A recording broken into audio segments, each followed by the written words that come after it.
Rédempteur est vivant, il sera le dernier. Oui.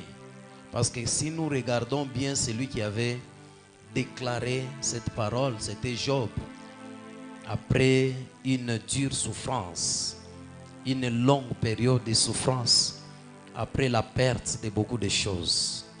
Laisse-moi te dire, perdre quelque chose dans la vie ne signifie pas que c'est ta fin. Perdre quelque chose dans ta vie ne signifie pas que Dieu n'est pas avec toi. Il y a plusieurs personnes dans la Bible qui ont perdu une chose. En allant la chercher, ils ont rencontré Dieu. Comme le cas de Saul, il allait chercher les ânesses, il a été oint comme roi. Son retour, il n'était plus un homme ordinaire, mais était un homme extraordinaire, roi. Amen. Hein? Il y a plusieurs personnes dans la Bible qui ont perdu les choses et qu'ils ont rencontré le roi des rois. Tous, après la souffrance de Job, la Bible dit il a été rémunéré, il a été restauré. Il a été restauré. Donc cela veut dire il a connu la prospérité. Amen. Hein? Nous on ne parle pas. Qu'est-ce qui avait poussé Job à connaître la prospérité? La première des choses, c'était sa confiance qu'il avait totale en Dieu. Malgré la souffrance, malgré que ses amis l'ont abandonné, malgré tout ce qu'il avait perdu, malgré que sa femme qu'il avait perdue, parce qu'il avait perdu la femme.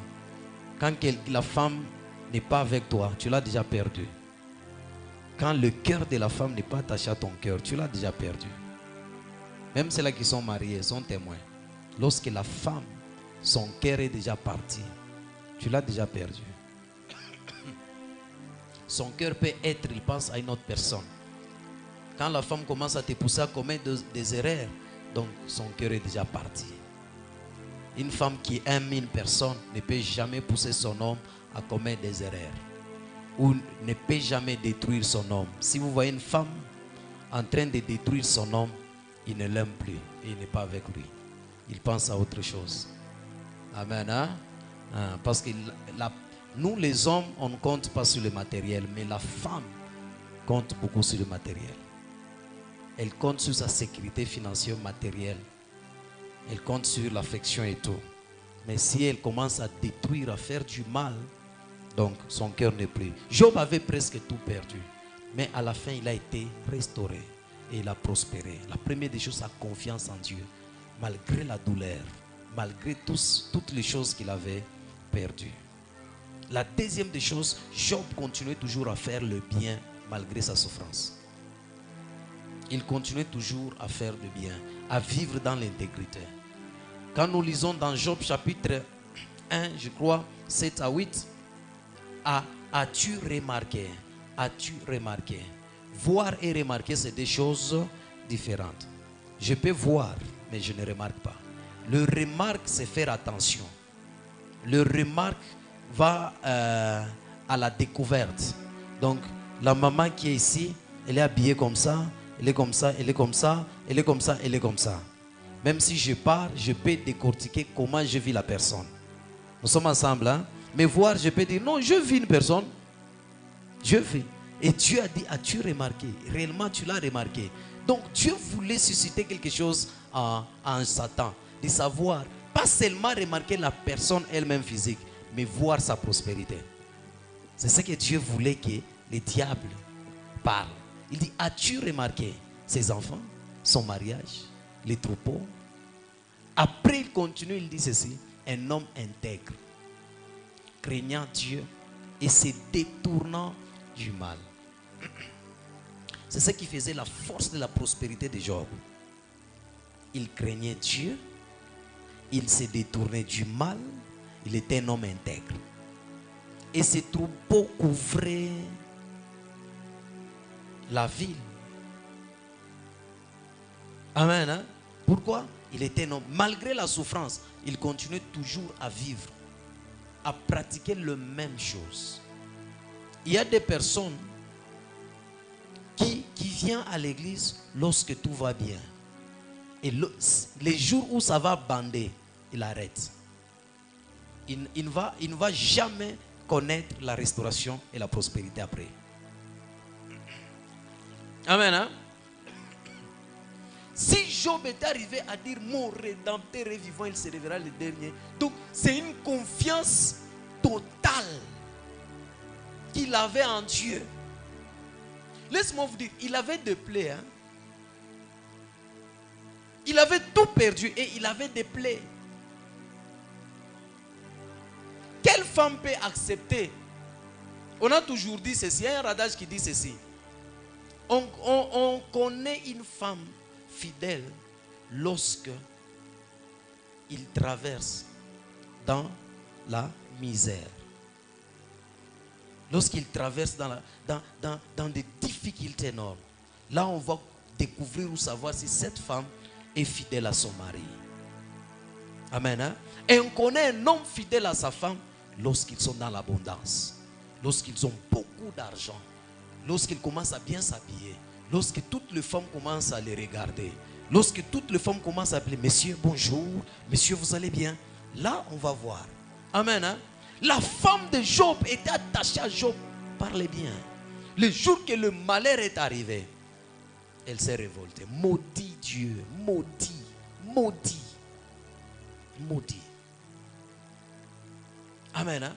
Ce qui peut te rendre prospère dans le royaume de Dieu, première chose, la fidélité. Tu dois être fidèle à Dieu. Fidèle.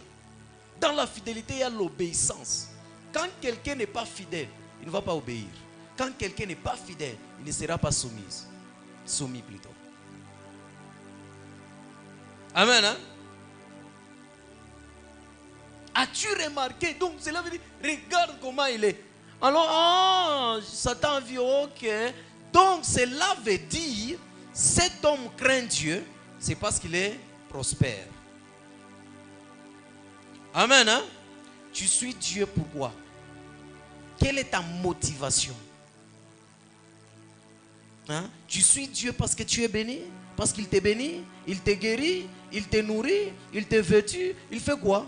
Qui me séparera de l'amour de Dieu, du Seigneur? Est-ce la nudité, la famine, la souffrance, la persécution? Job a appliqué le verset des Romains, que rien ne peut me séparer de l'amour de Dieu. Même si la femme l'avait abandonné, même si ses enfants étaient morts, même si tous les biens étaient partis, personne n'avait séparé Job de son amour envers Dieu. Amen. Hein? Il regarde, il prospère. Il y a beaucoup de gens qui viennent à l'église. Lorsque Dieu leur donne la farine, les habits, la voiture, la maison, le jour que Dieu va arrêter de donner. Il y a d'autres personnes, ils viennent à l'église parce qu'on les motive, on les paye. Ils ne viennent pas servir Dieu. Amen. Hein? La fidélité. La deuxième des choses qui a fait la force que Job prospère et qu'il soit stable, hein, la crainte. La crainte. Dans la crainte, il y a se détourner du mal et marcher dans l'intégrité. L'intégrité, c'est le fait de dire la vérité à la place de mentir. D'être honnête dans ses paroles, dans ses actes, dans ses pensées, dans ses sentiments. Un homme intègre. Ce n'est pas un homme intègre ne falsifie pas les documents pour avoir de l'argent.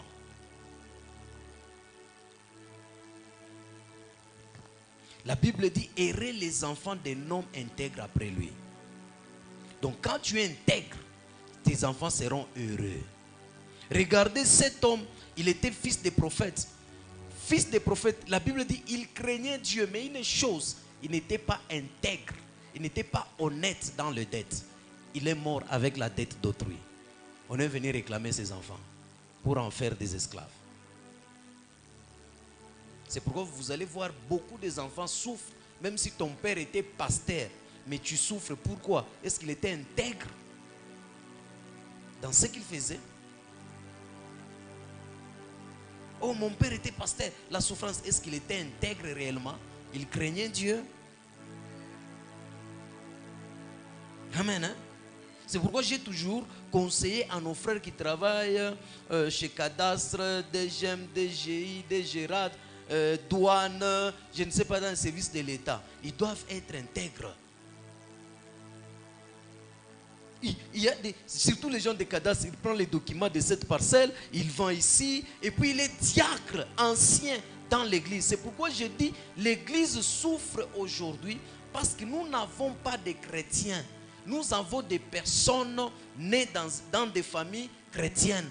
Et ils ont hérité des valeurs chrétiennes.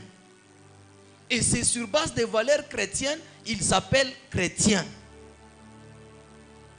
Et nous avons des problèmes. Et le dimanche, je dis ceci, il y a d'autres prophètes qui nous amènent devant prophétiques, devant apostoliques, qui nous amènent des pratiques occultes. Pourquoi? Ils ne sont pas chrétiens. Ils ont été influencés dans la vie chrétienne. Alors, comme ils sont nés dans la famille où maman priait, où papa priait, on les amenait à l'église. Ils ont grandi comme ça. Il a commencé à chanter, il a commencé à modérer jusqu'à ce qu'on lui a placé à prêcher. La semence de la vie, l'onction de Jésus n'est pas en lui. Il va donner le message contraire au message de l'onction de Jésus. Et la perdition. La perdition. Amen. Hein? Oui. C'est ce que j'ai toujours dit. Nous devons veiller sur ça. La famille chrétienne ne nous donne pas le pouvoir de devenir chrétien. Ouais. La famille chrétienne ne te donne pas le pouvoir de devenir chrétienne. C'est lui qui nous donne le pouvoir de devenir chrétien. C'est Jésus. Il dit à tous ceux qui l'ont reçu et qui croient en son nom, il leur a donné le pouvoir de devenir. Et c'est lui qui nous donne cet accès d'être enfant de Dieu, le Saint-Esprit.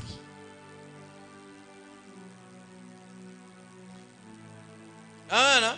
Et la Bible dit, le Saint-Esprit parle à notre esprit que nous sommes enfants de Dieu. Donc quand tu as le Saint-Esprit. Amen. Hein? Et je dis, la famille chrétienne, c'est lorsque papa est chrétien, maman chrétienne, les enfants non chrétiens.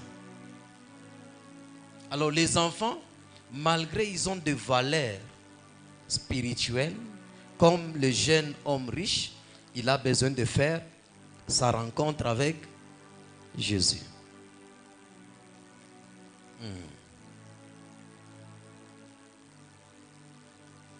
Oh, telle maman qui chante Tote Tota. Quand vous regardez son comportement là, dans la ville, l'onction, la Bible dit l'onction brise le joug. Quand vous avez reçu réellement Jésus, ça va briser les mauvais caractères. Ça va briser. Tu vas voir quelqu'un qui est né dans une famille chrétienne, il commence à servir Dieu, il commence à faire les choses, qui n'a jamais reçu Jésus, qui n'a jamais fait une rencontre personnelle avec Jésus. Il trouble les gens. Il fait insulter les chrétiens.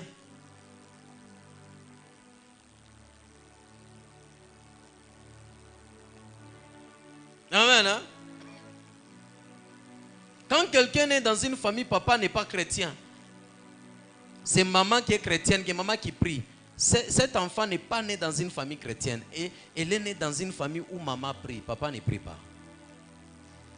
Parce que papa, c'est ça la tête. Job craignait Dieu. Et il était intègre. Regardez son intégrité là où ça le poussait. Lorsque ses enfants partaient fêter, à leur retour, la Bible dit il faisait une offrande. L'Holocauste. Il l'offrait des béliers. Pour dire, je ne sais pas si mes enfants là où ils sont partis, ils ont péché. Est-ce que nous faisons la sanctification de nos enfants quand ils rentrent à la maison? Maman, je pars à la fête. Elle part, il part. Et puis, ils font des choses là. Ils rentrent dans la maison avec les suires de l'extérieur. Ils viennent suivre la maison. Mais Job était prudent. Un chrétien n'autorise pas n'importe quoi d'entrer dans sa maison sans savoir d'où ça vient. Tu vois seulement un enfant vient avec la télé dans la maison, il fait entrer. Ça vient d'où? Tu ne sais pas. Parce que c'est mon enfant. S'il a volé, il amène où? Il amène quoi? La lèpre. Vous vous souvenez de Akan? Il avait touché aux choses interdites, il l'a amené dans le camp de quoi? Des enfants d'Israël. On les a frappés devant Aïe. Amen. Hein? Il était prospère parce qu'il craignait Dieu, intègre, et il s'est détourné du mal. Il y a des gens qui aiment s'asseoir là où on critique les autres, qui aiment s'asseoir là où on pense comment faire avorter telle personne. Et il ajoute même des stratégies. Il aime regarder le mal. Tu regardes des films pornographiques, tu regardes des photos de personnes nues. Tu ne te détournes pas du mal. Quand tu veux voir, tu regardes. Tu regardes. Est-ce que tes yeux là peuvent voir des visions quand tu regardes des films pornographiques? Tes yeux là peuvent voir des visions. Il faut consacrer. La Bible dit d'offrir le corps comme un sacrifice vivant. Il y a des personnes qui ne voient pas des visions parce que vos yeux sont impurs.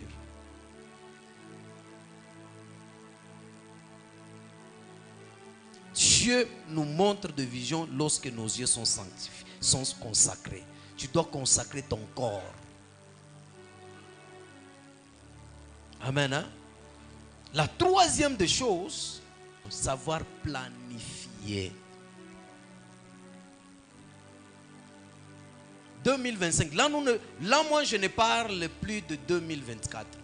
Je parle que de 2025. Parce que nous sommes déjà à la fin. Prépare ton année 2025. Ne prépare plus 2024. Tu vas préparer pourquoi?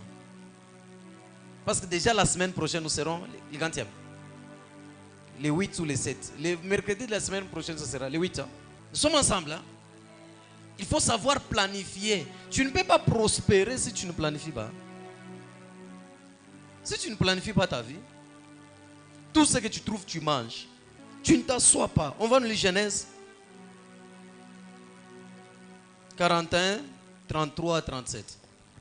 Genèse 41, 33 à 37 nous dit: Oui. Maintenant que Pharaon choisisse un homme intelligent et sage, et qu'il les mette à la tête du pays d'Égypte, que Pharaon établisse des commissaires sur le pays pour lever un cinquième des récoltes de l'Égypte pendant les 7 années d'abondance, qu'il rassemble tous les produits de ces bonnes années qui vont venir, qu'il fasse sous l'autorité de Pharaon des amasses de bleu, des approvisionnements dans les villes, et qu'ils en aient la garde. Ces provisions seront en réserve pour les pays, pour les 7 années de famine qui arriveront dans les pays d'Égypte, afin que les pays ne soient pas consumés par la famine. Ces paroles plurent à Pharaon et à tous ses serviteurs. Amen. Amen. Hein? La Bible dit, Pharaon avait vu un songe, là où il y avait des vaches gras et maigres, là où il y avait des blés gras et petits, et il cherchait l'interprétation. Joseph était venu là interpréter. Après, Joseph a donné un conseil. Il dit, il y aura 7 années d'abondance. Après les 7 années d'abondance, il y aura 7 ans de souffrance. Alors, je te conseille de chercher un homme intelligent et sage. Mets-le à la tête du pays. Et puis, mets dans chaque ville le commissaire afin de rassembler le bien à manger, de mettre à part pour les 7 ans qui va venir de souffrance.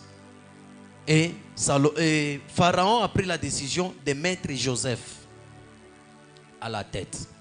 Amen. Hein? Si on ne planifie pas les années qui viennent, ne nous attendons pas à avoir une bonne vie. Tu as un travail, tu travailles, c'est l'année d'abondance. C'est pourquoi j'ai toujours dit ceci, prépare un mauvais jour. Un mauvais jour, c'est lorsque tu trouves le travail. N'oublie pas que ce travail-là, un jour, ça peut terminer. Qu'est-ce que je peux faire?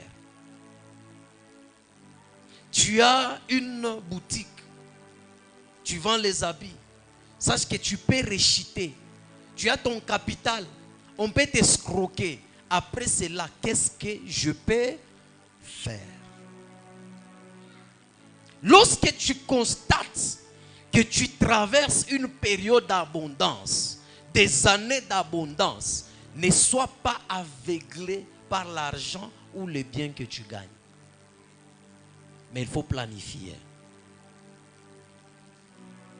Souvent, les enfants de Dieu ici à l'église, lorsqu'ils souffrent, ils viennent nous voir qu'on prie pour eux, on jeûne pour eux. S'il y a prière à l'église, ils viennent prier. Lorsque le Seigneur les ouvre une porte d'abondance, ils oublient. Ils n'ont plus besoin de conseils de leur pasteur.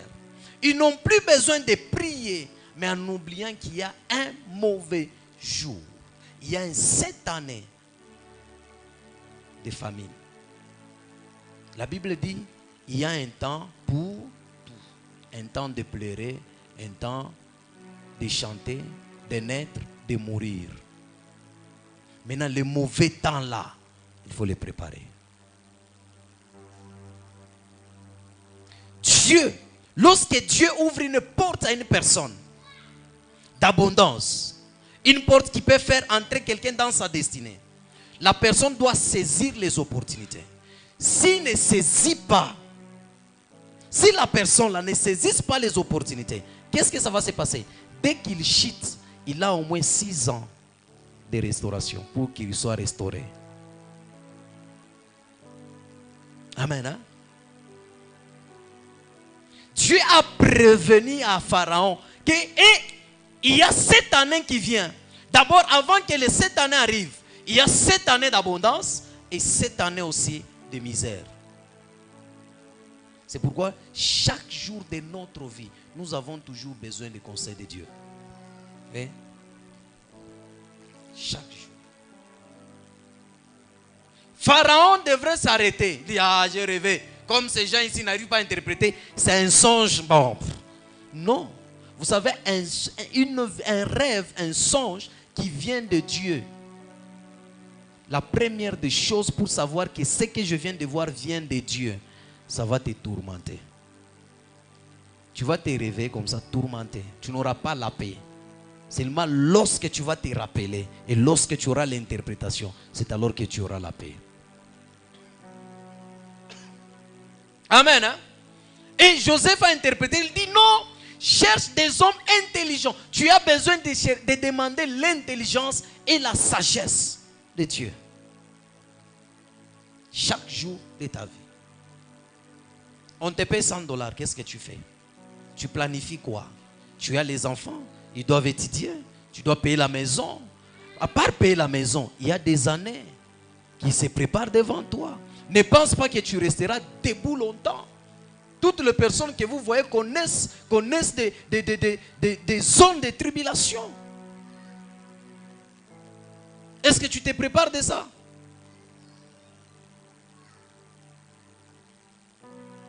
Même les pilotes savent. Lorsqu'ils arrivent dans des zones pareilles, on parle au micro. Mettez vos ceintures. On vous prévient.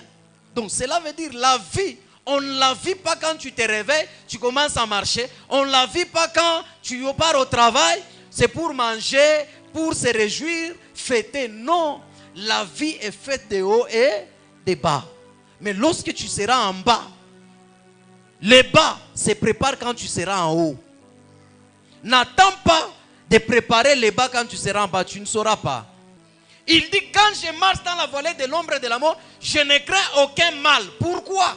Parce qu'il avait préparé la vallée de l'ombre et de la mort. Comment? D'avoir Dieu. Lorsque tu es dans la vallée de l'ombre et de la mort, tu as Dieu, tu ne craindras rien. Mais on prépare la vallée de l'ombre et de la mort en cherchant ce que tu as Dieu. Planifie les 7 années qui viennent. Mon Rédempteur est vivant, il se révélera les dernières. Mais cela ne signifie pas que tu ne peux pas planifier. Ne pensez pas que Job restait toujours comme ça, sans fournir des efforts, sans planifier comment sortir dans cette crise.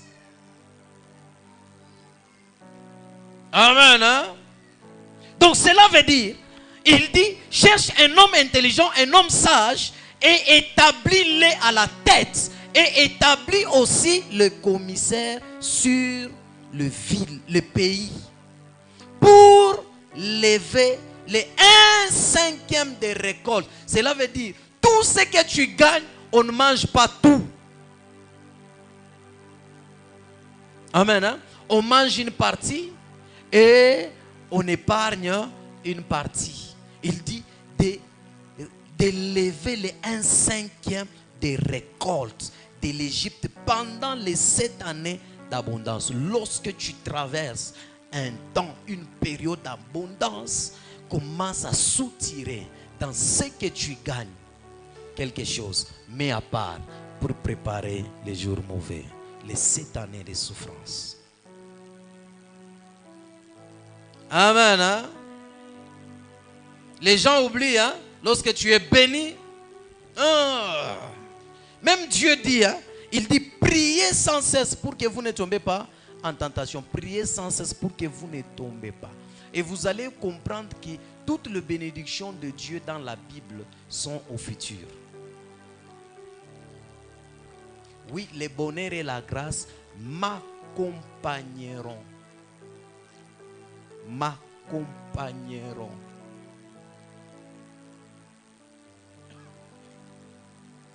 Amen. Hein? Donc, savoir planifier, établir des stratégies pour que lorsque le jour mauvais va arriver, que tu ne souffres pas, tu sois dans l'abondance et que tu prospères. On prospère lorsqu'on établit des stratégies. On prospère lorsqu'on planifie. Même les multimilliardaires millionnaires, pourquoi ils n'arrêtent pas de chercher l'argent? Parce qu'ils savent. Il y a des jours aussi, et aussi traversent difficiles, hein?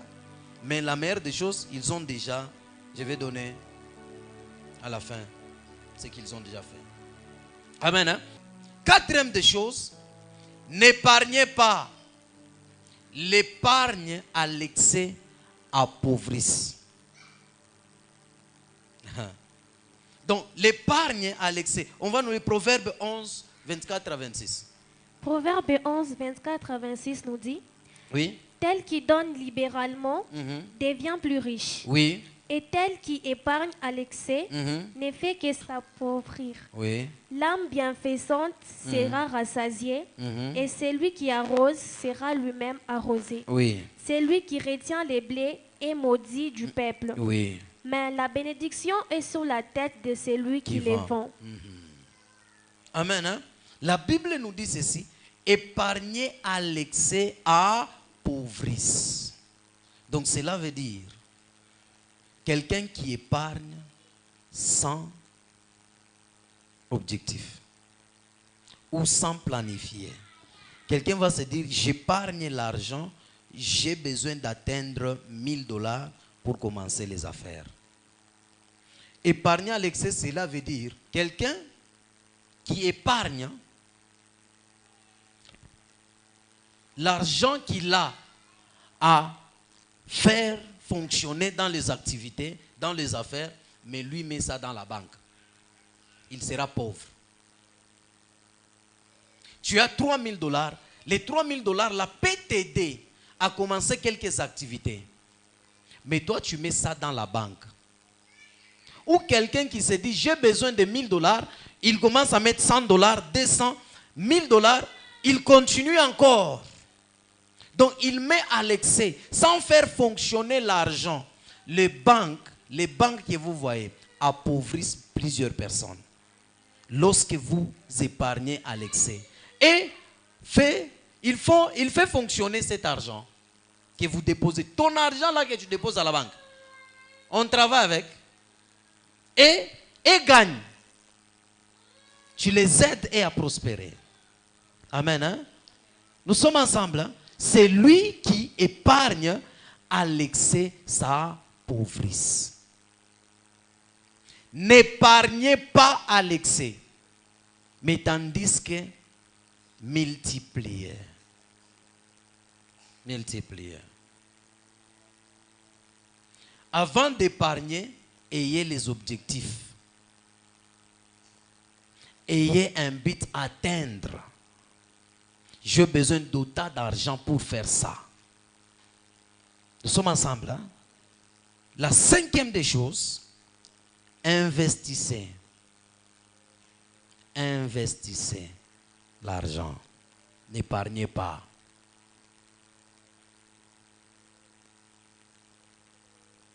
Une personne qui prospère, c'est celui qui connaît investir. Oui.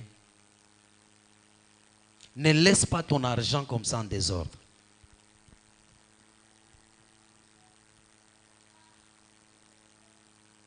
N'épargne pas ton argent. Mets ce que tu as dans quelques activités. Tu as $100. Prends les $100. Tu peux commencer. Il y a des gens qui ont commencé leur commerce avec $100 comme capital. Là, ils vous comptent beaucoup d'argent. Nous sommes ensemble. Hein? Ecclésiaste 11, 1 à 8. Investissez. Investissez. Et le meilleur investissement, c'est dans la maison. Lorsque tu as l'argent, paye des parcelles, construis des maisons. Ce sont des affaires à rataki, à chômage. Où on a nyumba, il y a location à chômer. Ata muko buloji mu nyumba bantu wanakufa kama. Uye kivumbula natoka. Parce que c'est le même jour mwingine anaingia. Amen. Hein? Oui? Oui? Ecclésiaste 11, 1 à 8, nous lisons. Jette ton pain sur la surface des eaux. Oui. Car avec les temps, tu les retrouveras. Donne-en une part à 7 et même à 8. Oui. Car tu ne sais pas quel malheur peut arriver sur la terre. Tu ne sais pas. Vous voyez, hein? C'est ce que je dis dans ce que le conseil que Joseph avait donné à Pharaon. Il dit, la Bible dit ici, jette ton pain sur la surface des eaux. Car avec le temps, tu les retrouveras. Le pain là. Donnez-en une part à 7 et même à 8, car tu ne sais pas quel malheur peut arriver sur la terre. Donc cela veut dire les jours mauvais. Le malheur, ça peut être Corona. Vous voyez quand Corona est arrivé? Est-ce que vos bailleurs là, vous disiez ne payez pas? Pendant tous les 4 mois, on payait. Hein, maman Ariette? Babaera ba locataire ko bonse mushiripe bitanya corona hii. Chibaranza kuripo. Sasa. Amen. Hein? Tu ne sais pas si le malheur arrive, j'ai peut-être partagé mon argent en 7, en 8. Si par exemple cette affaire shit, les autres ici fonctionnent. C'est pourquoi vous allez voir Dieu quand il placer les jardins d'Éden, il créait les jardins d'Éden. Qu'est-ce qu'il avait fait? Il avait mis une source d'eau dans les jardins, mais divisée en combien de branches? Combien? Combien? 4 branches. Donc cela veut dire, kama inakauka, inaleta mai. Kama inakauka, inaleta mai. Kama inakauka, parce que tu fike kuya 4 kauke, ingine inaanza kuleta mai tena. C'est ce que vous devrez faire. Hapana kwa pana affaire moya. Uko na boutique moya, kioske kimoya, njoo unakuria bukari, njoo unalipia masomo, njoo unalipaka nyumba, njoo unauzaka nani mangua, una kazi moya. Benalipa bwanako $500. Njoo unalipa nyumba, unalipa masomo watoto, mutabifanya je? Shikuile ka jitaisha njo mutekala pa maibwe tena. Munanza kuria. Mutekala pa maibwe munanza kuria. Amen. Hein? Tu ne sais pas quel malheur peut arriver à la terre. Tu ne sais pas quel malheur peut arriver à ton travail. Tu ne sais pas quel malheur peut arriver à tes affaires, à tes business. Continue. Quand les nuages sont pleins de pluie, Oui. ils la répandent sur la terre. Et si un arbre tombe au midi ou au nord, il reste à la place où il est tombé. Celui qui observe les vents ne s'émera point. Oui. Donc cela veut dire, celui qui observe les circonstances ne s'aimera point. Il a $100, il dit, ah, $100 est à fanini. Il dit, ah, quand même $100, banez on y escroqué. La Bible dit de ne pas craindre. De ne pas craindre à jeter notre pain. Risquer. Comme on a somme mon version français courant, je vais risque. Risque. Nous sommes ensemble, hein? Oui, continue. Et celui qui regarde les nuages ne moissonnera point. Comme tu ne sais pas quel est le chemin du vent, ni comment se forment les os dans les ventres de la femme enceinte, tu ne connais pas non plus l'œuvre de Dieu qui fait tout. Donc cela veut dire que les affaires que tu fais là n'est pas différent de comment l'enfant se développe dans le ventre. Donc lorsque toi tu investis, hein, donc tu sais, la femme reçoit la semence, mais elle ne connaît pas comment l'enfant se développe. C'est comme ça, toi aussi quand tu donnes, tu sèmes, tu mets ton capital, ton argent dans les affaires. La façon dont ça se fait à l'intérieur là, toi tu ne connais pas. Tu ne connais pas l'œuvre de Dieu, comment ça fait pour que quelqu'un soit prospère, pour que quelqu'un réussisse. Alors ne crains pas. N'observe pas les vents, n'observe pas les problèmes, parce que l'œuvre de Dieu se fait même là où il n'y a pas d'eau. L'œuvre de Dieu se fait même là où il n'y a pas de chemin. Parce qu'il lui-même dit, je tracerai pour vous, j'ouvrirai pour vous le chemin. Amen. Hein? Sur la mer Rouge, il a ouvert le chemin pour que les enfants d'Israël traversent. C'est ça l'œuvre de Dieu. Il ouvre le chemin dans le désert pour que vous marchiez. Il nourrit les gens. Expliquez-moi, les gens qui marchent pendant 40 ans, leurs pieds ne gonflaient pas. Leurs habits ne se déchiraient pas. Donc cela veut dire mtoto anakomea anazariko banampatia nguo. Enakomea na yena nguo ile. Vile wanalefua nguo na yena lefuka, haipasuke, haichuiki. C'est ce que la Bible nous dit. Ça c'est ça l'œuvre de Dieu. Lorsqu'avant de s'aimer tu réfléchis. Avant d'investir tu réfléchis. Tu regardes. Non, si j'ai construit, non, cet argent, tu as trouvé $3,000. Au lieu de mettre dans les affaires, tu dis non, quand je vais trouver 5,000, c'est alors. Là, tu ne feras rien. Tu ne feras rien. Il y a des gens qui ont commencé les affaires avec $100,000 et 100,000 francs, 50,000 francs. Ananza kujisha tu makala. Papa. Volonté, œuvre à Mungu na yana di multiplier. Oui? Dès le matin, sème ta sémence. Oui. Et le soir, ne laisse pas reposer ta main. Oui. Car tu ne sais point ce qui réussira, oui. Ceci ou cela.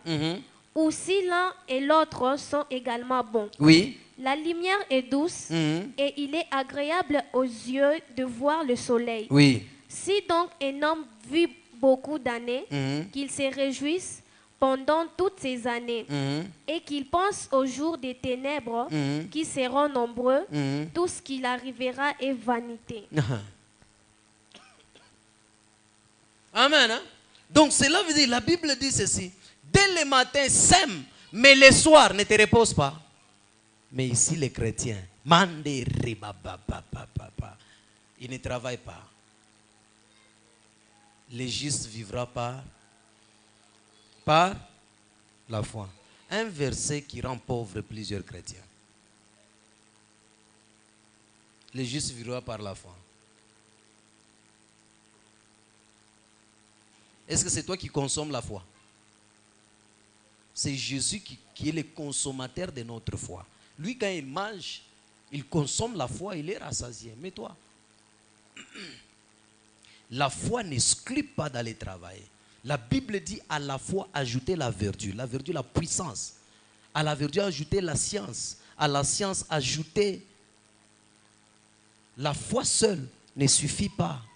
Il faut ajouter. À la foi ajoute la prière, la tempérance, la patience. Amen. Il dit le soir, ne fais pas reposer tes quoi? Tes mains. Ne fais pas reposer tes mains. Car tu ne sais point ce qui réussira.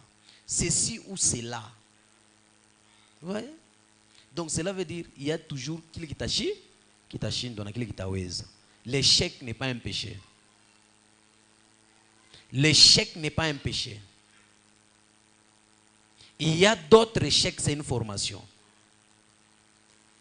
L'échec n'est pas seulement fruit de la sorcellerie ou de l'envoûtement. Il y a de ces échecs. Dieu veut nous enseigner dans ça. Échouer. Ne pleure pas parce que tu as échoué. Ne reste pas assis parce que tu as échoué. Échouer, cela veut dire, lorsque tu tombes, tu restes par terre. Mais, si tu tombes, tu te relèves. Soyons comme des enfants. Les enfants qui apprennent à marcher. S'ils tombent, ils restent par terre. Il va se lever. Il va se forcer encore de marcher. Fais ça. Amen. Hein? Et la Bible dit, ou si l'un et l'autre sont également bons. Cela veut dire, ma activité yote tunaweza kufanya mu maisha, haina paki linaweza kuwa mzuri. Kutakuwa ingine tunajitrompe en tant qu'homme. Amen. Hein? Kutakuwa ingine. Kuko affaire ingine unaweza kama makuta yako. Unapotesha yote. Mais cela ne t'empêche pas à continuer, à oser. On nous a dit que celui qui avait fabriqué l'ampoule, il avait essayé combien? 999 fois. C'est ça? Hein?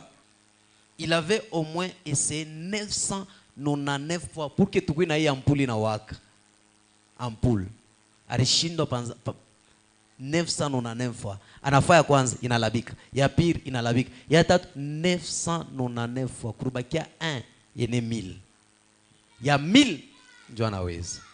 Mimi wewe unaweza tu unashindwa kamoe unekala. Utakufa pauvre. Amen. Hein? 6. Donnez aussi aux autres. Ayons l'habitude de donner aux autres. Ne mange pas tout seul. Quand on dit donner, il y a la part de Dieu, il y a la part aussi des hommes. Vous savez, écoutez ce que David est en train de dire avant d'aller combattre Goliath. Goliath, il dit, je vais te tuer. David lui dit, je vais te tuer, je vais donner ton cadavre aux oiseaux qui volent au ciel, ou aux reptiles qui rampent sur la terre. Il est chic. Pal David aranzo kimbia pal. Bandeke baranza komba. Mungu kama Goliath anakufa na sisi tunakuria. Pale David anakimbia. Ba reptile bachina Mungu kama Goliath anakufa na sisi tutafanya. Tutabena mombea. Donc cela veut dire dans la vie quand tu pars travailler, dis Seigneur, donne-moi pour que les orphelins, le veuve, les vieillards, mes amis, mes connaissances mangent aussi. Il y a des gens qui sont dans la prière, qui prient pour toi. Et quand tu as ces pensées pareilles, Maombia Waï s'est raté et tu vas gagner. Il avait pris la tête. Maintenant, le corps était parti.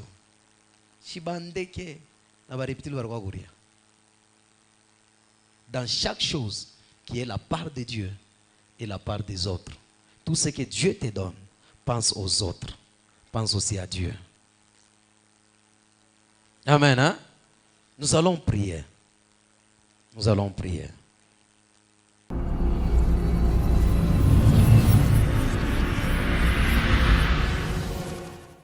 Bien-aimés dans le Seigneur, nous c'est le ministère Ciel Ouvert, 6 sur l'avenue Biaï, numéro 155. Bien-aimés dans le Seigneur, nous c'est le ministère Ciel Ouvert, sur l'avenue Biaille, numéro 155. Beloved in the Lord, be blessed. Open Heaven Ministry on Biaille 135 before Methodist Church. Come with your family. God will deliver you, will heal you, and necessarily you will see the hand of God. Be blessed in the name of Jesus.